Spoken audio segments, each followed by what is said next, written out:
aujourd'hui sur la chaîne pour vous faire mes sorties littéraires du mois de mars. Alors j'ai une bonne dizaine de livres à vous présenter.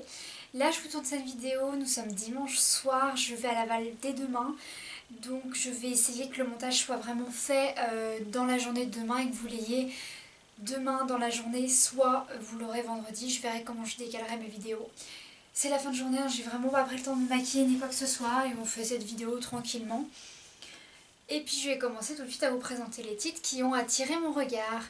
Alors le premier, il sort le 3 mars, il s'agit de The Wicked Years, le tome 1, donc Wicked, la véritable histoire de la méchante sorcière de l'Ouest. Il s'agit d'une réécriture. Excusez-moi, ce titre a été écrit par Gregory Maguire, édité chez Bragelonne. Et nous sommes dans une réécriture en fait du Magicien d'Oz. C'est totalement inédit parce que vraiment j'en ai encore jamais vu. Déjà je n'ai pas lu le Magicien d'Oz. Faudrait que je m'y mette.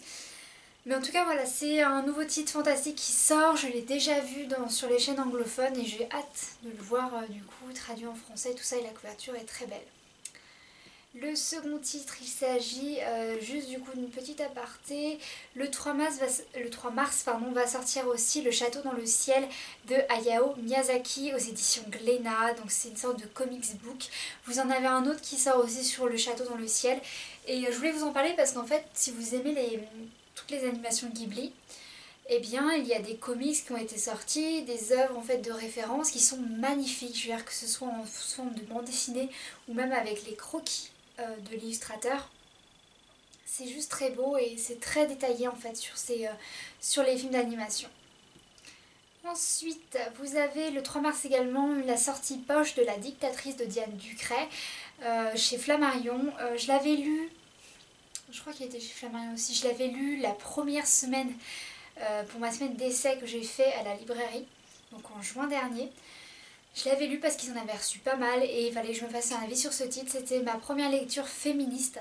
Voilà, oui. Aurore Henry qui assiste au démantèlement de l'Europe, sauf que ça va tellement la révolter qu'elle va prendre position et elle va devenir en fait une forme de pouvoir, en fait. Elle va devenir la voix du peuple et du coup elle va prendre de plus en plus d'importance jusqu'à devenir une sorte de dictatrice. Et c'était très bien amené sur le comment les choses peuvent prendre en fait de l'ampleur sans qu'on s'en rende compte, comment le fait de parler pour des gens, de réunir des gens sur un même sujet peut créer un effet de groupe, vous savez, un peu l'hystérie collective.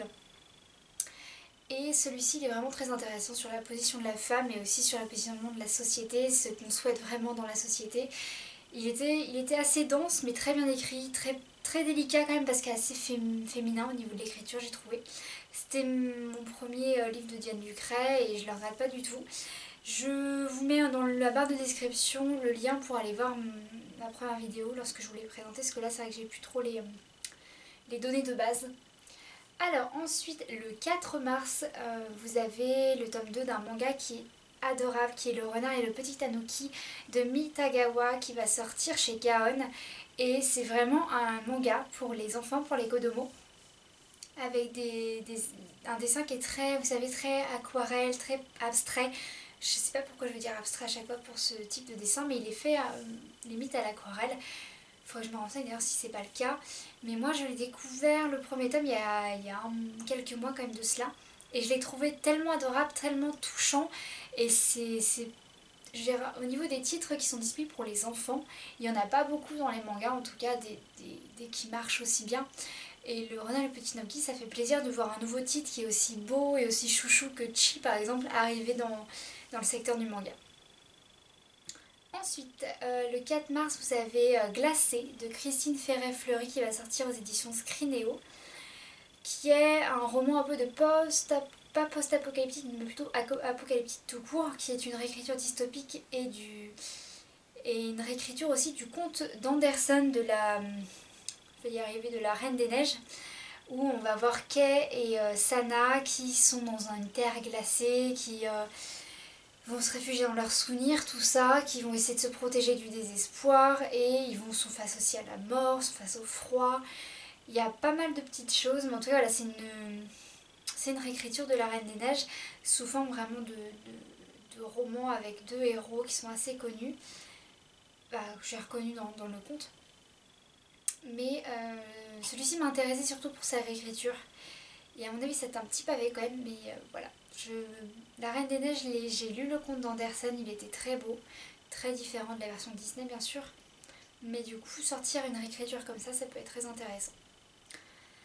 Ensuite, le 4 mars également va sortir le tome 2 des Carnets de l'apothicaire de Hyoga Natsu aux éditions Kaon également, qui est un manga qui est sorti au mois de janvier je crois, qui est magnifique vraiment, qui est très très beau, un peu comme le The Magus of the Library, je crois que c'est comme ça que ça s'appelle, qui est aussi un manga magnifique. J'ai pas lu le tome 1, je me l'étais noté pour cette vidéo mais je l'ai pas lu, du coup j'ai pas eu le temps. Mais les Carnets de l'apothicaire, j'aime beaucoup les dessins, le coup de crayon, c'est vraiment typiquement le type de manga que je vais adorer. Et le tome 2 sort le 4 mars, voilà, donc si vous aviez aimé le tome 1 en mars, vous aurez la suite. Alors, ouais, je sais pas pourquoi je suis saoulée. Toujours dans les mangas, lui je l'ai noté parce que je l'ai réceptionné à la librairie cette semaine et la semaine dernière. En fait, je suis tombée sur le tome 1 et le tome 2 qu'une cliente avait commandé. Il s'agit du manga Peliliu, alors Peleliu, je sais pas comment on le prononce, de Takeda Kazuyoshi aux éditions Vega, qui est une maison d'édition que je ne connais pas. Et en fait, de ce que j'ai compris, on va suivre des soldats japonais à l'île Peleliu, apparemment c'est une île, qui sont confinés et qui sont voilà, pendant la guerre et tout ça. Et c'est un sujet apparemment qui a l'air assez dur. Par contre, les graphismes sont d'une beauté. Vraiment c'est tout choupi, tout mignon, en même temps ça traite d'un sujet assez délicat, assez dur. Et wow quoi. Je pense que je me les lirai si j'ai l'occasion parce que ça a l'air magnifique. Et la saga compte 10 tomes en tout. Ensuite, un petit que je viens de voir là en refaisant un peu ma liste. Il s'agit d'une réécriture du roi Arthur. Alors ça sort le 10 mars. Il s'agit de Camelot Rising, le tome 1 de Guinevere Deception. Je n'ai que le titre en anglais parce que là la couverture est en anglais. Ça a été écrit par Kirsten White. Pardon. Et apparemment, de quoi ça parle? Donc en gros, on suit la princesse Guenièvre qui est venue à Camelot pour se marier avec le magnifique prince Arthur qu'elle ne connaît pas. Sauf qu'il y a beaucoup de magie, vous avez aussi voilà, Merlin. Et apparemment... Ah, pas mal. En gros, apparemment, Guenièvre a été envoyée pour protéger Arthur, donc c'est son destin un peu magique. Et en fait, elle n'est pas ce qu'elle semble être. Apparemment, elle est une créature un peu étrange. Et elle a une vraie identité qu'elle garde secrète, tout ça. Et apparemment, c'est pas la douce Guenièvre qu'on a l'habitude, ça va être vraiment une guerrière, une femme badass. Ça a l'air, mais un roman, à mon avis, qui va bien marcher, je pense, parce que là, il y en a 3 livres au moins déjà parus. C'est marrant, je l'ai pas vu beaucoup sur les réseaux anglophones. Je sais pas quand est-ce qu'il est sorti officiellement, mais ouais, apparemment, je pense que c'est un titre qui va bien marcher chez nous. Hein, parce qu'on n'a pas beaucoup de réécriture, justement, tout ce côté Arthur celtique, les contes et tout. Voilà, Merlin, l'enchanteur et tout ça, on n'a pas beaucoup de réécritures qui sont pour les ados. Et je pense que celui-là pourrait bien marcher, en tout cas moi il me plaît bien. Alors ensuite, le 11 mars, vous avez une autre réécriture de conte qui va sortir. Il s'agit de Daevabad, tome 1, La cité de laiton de S.A. Chakraborty. Chakraborty, c'est un nom, hein, du coup ça. Bref, je sais pas dans quelle édition il va sortir, ce n'est pas affiché.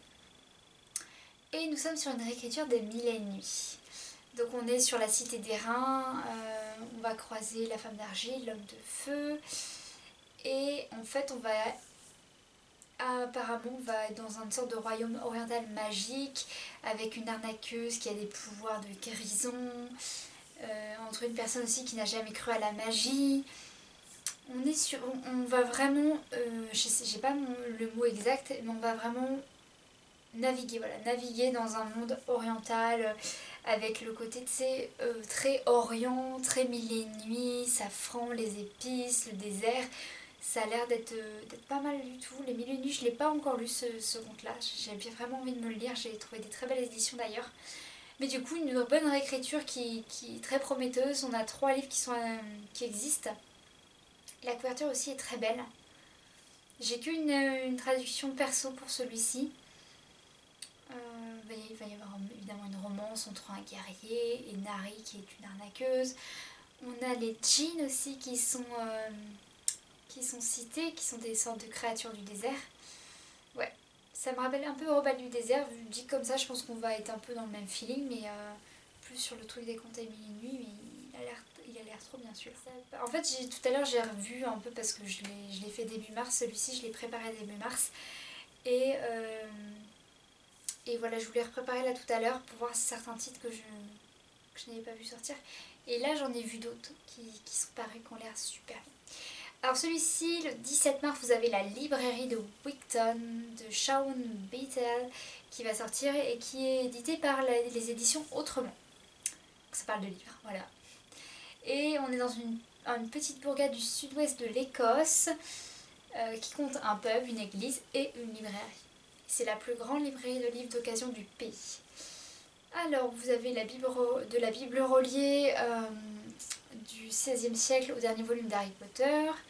On va trouver plein de livres. Il y a de l'humour britannique. On va suivre Shaun Beatle, qui est un bibliophile, misanthrope et propriétaire des lieux, et qui nous invite à découvrir les tribulations de sa vie de libraire. On va croiser plein de clients excentriques, une employée un peu fantasque qui n'en fait qu'à sa tête, un délicieux octogénaire qui ne se refuse à commander ses livres sur Amazon. Et quand j'étais... Ah, ça c'est cool. Ça a l'air d'être, vous savez, je pense une... Ah, mais attendez. Je viens juste de piger. On est sur le... C'est celui qui a écrit The Diary of a Bookseller. C'est un livre que j'attendais depuis un petit moment. J'hésitais vraiment à me le commander en anglais. D'ailleurs, il est dans ma wishlist, livre addict en anglais. Mais du coup, il va enfin sortir. J'ai lu, l'a déjà édité, j'ai l'impression, en tout cas, j'ai une couverture, j'ai lu en France, avec un titre français, La librairie de Wigton. Et à mon avis, il va sortir aussi en bande dessinée. Je pense que c'est ça, sous forme un peu de BD, de roman graphique. Il sort en poche, voilà, mais il est déjà sorti chez J'ai lu, j'avais pas fait gaffe. Et ben, il va rejoindre ma wishlist celui-ci. Mais en tout cas, si vous vouliez un livre qui parle de livres et d'un libraire, y a celui-ci qui sort en poche et qui est déjà sorti du coup en France et qui avait fait un gros carton quand même en Amérique. Pas en Angleterre, j'en ai pas trop entendu parler en tout cas. Le 17 mars, vous avez aussi en poche le tome 3 et le tome 4 de la chronique des Bridgerton qui va sortir de Julia Quinn. Les Bridgerton, je vous en ai déjà parlé, je les ai lus et tout, avant que la série sorte. Je l'ai beaucoup aimé, mais c'est pas... Voilà. Je préfère la saga des Mallory que celle-ci. Mais sinon, elle est aussi bien, la série est bien réalisée. Et voilà, vous avez la suite qui va sortir en poche. Ensuite, alors celui-là, je l'ai vu passer, je me suis dit, il faut absolument que je le mette de côté pour qu'on en parle. Le titre, c'est quand même L'Agence des mères porteuses paranormales. J'ai vu ça, je suis what? Je vais aller quand même au tome 1 parce que là c'était le tome 5 qui sortait et j'ai halluciné quoi. D'où sortait ce genre de truc. Le tome 1, alors attendez, hop, il y a tout, hein. Soumise au lion, prisonnière des léopards, c'est quoi ce délire? Alors le premier tome c'est un jaguar indompté. Oulala. Il est sorti le 19 novembre le premier tome. C'est quoi la synopsis? C'est une femme qui s'est inscrite pour être mère porteuse. Un gros salaire à la clé. Elle a un passé douloureux. Sauf qu'il a tendance à rattraper. Elle a une dette à payer. Elle a un patron qui est extrêmement sexy. C'est une louve. Le patron est un jaguar. Oulolo.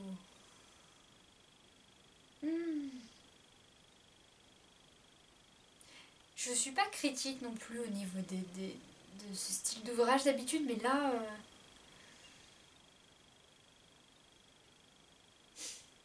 Mon Dieu. En gros, à mon avis, le titre est mal choisi en fait. Ça fait vraiment, vous savez, hein, le truc pas de bon augure. Bon, en tout cas, l'agence des mères porteuses paranormales, tout est dans le titre en fait. C'est une agence qui règle les soucis, les femmes s'y inscrivent, tout ça. Et c'est que dans le truc paranormal, je les lirai vraiment pour faire plaisir et puis on verra ce que ça va donner. Mais au niveau du nom, mon dieu. Alors, le 19 mars, vous avez la suite d'un manga aussi que j'ai découvert cette année qui est magnifique. Il s'agit de La Petite Faiseuse de Livres, le tome 7 de Miya Kazuki qui sort. La Petite Faiseuse de Livres, je l'avais vue passer lorsque j'ai rangé une commande pour une collectivité, donc une bibliothèque, et je l'étais tombée dessus, je l'avais feuilleté vite fait, sauf que je m'étais fait un peu engueuler parce que c'était pas le moment.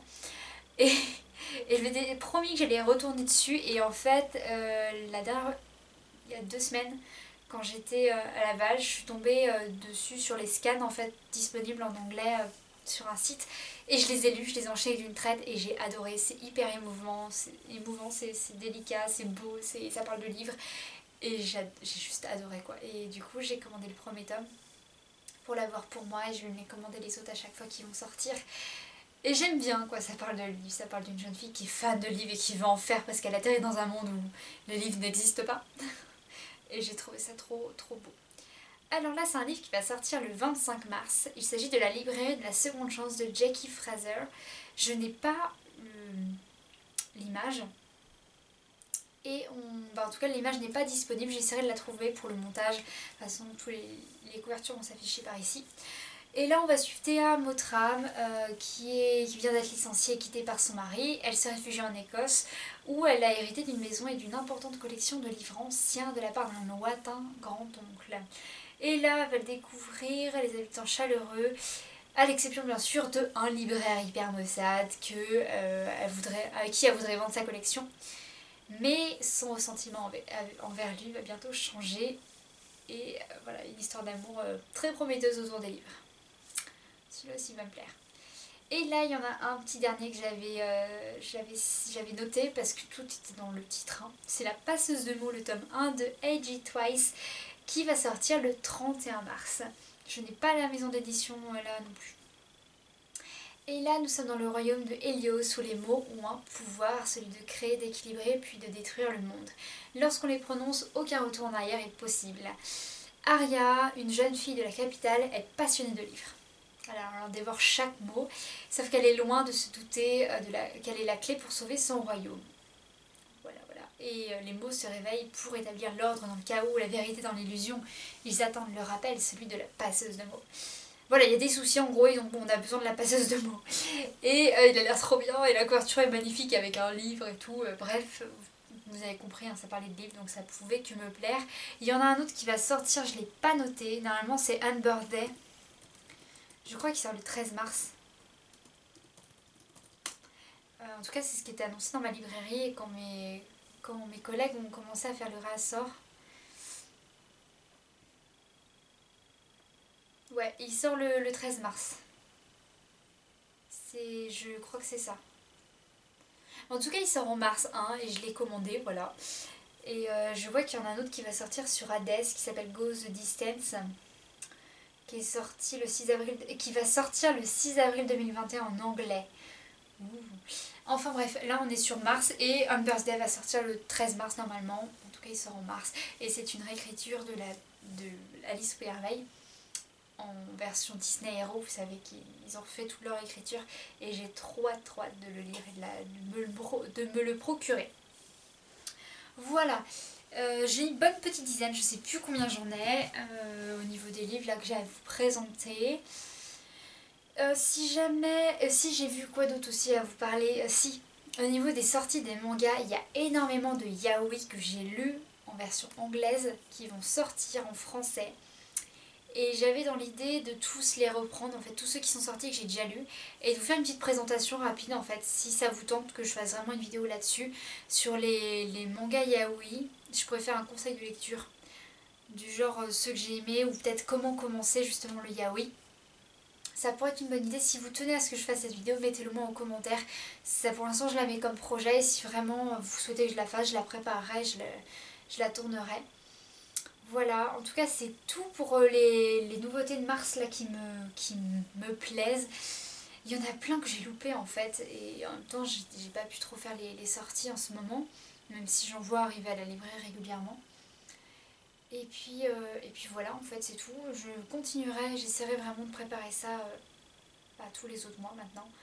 Même si j'ai des examens, du moment que je la prépare et que je la tourne après, c'est bon, j'ai juste à me faire le montage et à vous la poster. Voilà, voilà. Et puis c'est bon, les prochaines vidéos qui vont arriver, je serai habillée pareil parce que je vais en profiter là que j'ai un peu de temps pour vous tourner les vidéos que j'ai à vous tourner, faire tous les montages pour les 4 prochaines vidéos, incluant celle-ci. Comme ça, vous allez toutes les avoir. Donc voilà. Donc j'espère que ces sorties livresses vous ont plu. S'il y en a que vous avez vu que j'ai loupé, parce que je me sers uniquement de Booknode, plus un peu de ce que je vois aussi en librairie maintenant. Et je vois aussi si j'ai le droit surtout. Mais voilà, si vous avez vous des sorties que j'ai loupées et que vous, ils vous ont intéressé et que vous pensez que ça pourrait me plaire, mettez-les moi en commentaire, on pourra en discuter. S'il y en a que, voilà, que vous avez vu qui vous plaisent aussi mais que ce n'est pas les mêmes raisons pour lesquelles ils vous plaisent, on pourra en discuter en commentaire aussi, il n'y a aucun problème. Moi j'adore papoter avec vous quand vous me mettez des commentaires. Voilà, voilà, donc c'est tout pour cette vidéo de sortie littéraire. J'espère qu'elle vous aura plu. En attendant la prochaine vidéo, je vous dis à bientôt et je vous souhaite une très bonne lecture.